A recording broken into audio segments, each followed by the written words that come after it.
শেখ হাসিনার মতো এরকম একজন সাইকোপ্যাথ, সেটা একজন মানসিক রোগী বললেও ভুল হবে। মানুষ হত্যা করা, মানুষ গুম করা, খুন করা।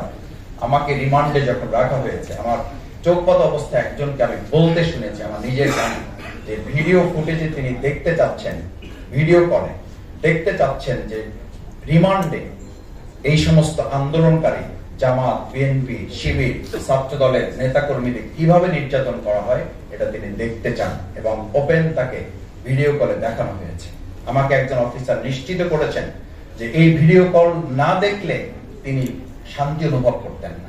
এরকম একজন প্রধানমন্ত্রী তথাকথিত আমরা বাংলাদেশে পেয়েছিলাম, এবং তার মতো একটা লোক আমাদেরকে 15 বছর শাসন করেছে। আসুন 2024 সালের এবং 2006 সালের এই যে পরম্পরার ঘটনা, এই প্রত্যেক ঘটনা আমাদের জন্য একটা শিক্ষা।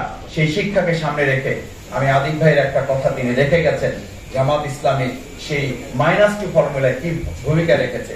আমাদের নেতৃবৃন্দকে গ্রেফতার করা হয়েছে, আমাদের নেতৃবৃন্দ শুধু গ্রেফতার করা হয় না, গ্রেফতার করে মগবাজার থেকে তাদের জায়গায় পৌঁছাতে 14 ঘন্টা সময় লেগেছে।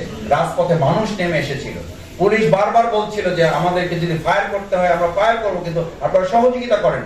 লোকজন ফায়ারের মুখে থেকেছে, কিন্তু তাদেরকে রাস্তা তৈরি করে দেওয়ার একটা পর্যায়ে 14 ঘন্টা লেগেছে মগবাজার থেকে তাদের সংসদ ভবনে আসার জন্য।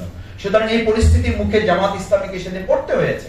আমরা এই সমস্ত পরিস্থিতি মোকাবেলা করেছি। আমরা বলেছি রাজনীতির উপর আঘাত, রাজনৈতিক নেতৃবৃন্দের উপর আঘাত, বাংলাদেশের উপর আঘাতেরই শামিল। সুতরাং জাতীয় ঐক্যের এই প্রাচীর যদি নির্মাণ করা সেদিনও সম্ভব হতো, আমার মন বলে 15 বছর বাংলাদেশকে কারাগারে হয়তো পরিণত নাও করতে হইতে পারত।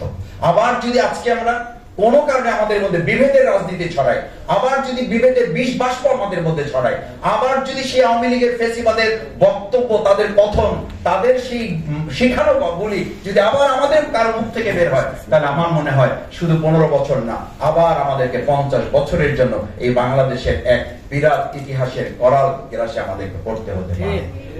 সেই জায়গায় আসুন আমরা সবাই মিলে সচেতনতার সাথে রাজনৈতিক জায়গায় আমাদের ভিন্নতা থাকুক, আমরা যেন দেশকে ধারণ করতে পারি, আমরা যেন দেশের স্বাধীনতা সার্বভৌমত্বকে ধারণ করতে পারি, আমরা যেন আমাদের প্রিয় দেশের জনগণের সম্মান মর্যাদাকে ধারণ করতে পারি।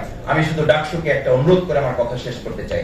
ডাকসুর প্রতি এই ছাত্র জনতার, এই শিক্ষার্থীদের যে বিরাট আস্থা এবং ভালোবাসার এক বিরাট অভূতপূর্ব সারা আপনাদেরকে দিয়েছে, সাদেক কায়েমদেরকে দিয়েছে, এই জন্য দিয়েছে আপনারা অন্যায়ের বিরুদ্ধে মাথা উঁচু করে থাকবেন। 2006 সালে 28 অক্টোবর এই ঢাকা বিশ্ববিদ্যালয় থেকেও শিক্ষার্থীরা সেদিন পল্টনে গিয়ে কিন্তু মাথা উঁচু করে দাঁড়িয়েছিল। আপনারা কোন অন্যায়কারীর কাছে মাথা নত করে ঢাকা বিশ্ববিদ্যালয়ের শিক্ষার্থীদের দেওয়া সমর্থনকে আপনারা অপমান করবেন না, কোন অন্যায়ের কাছে আপনারা মাথা নত করবেন না।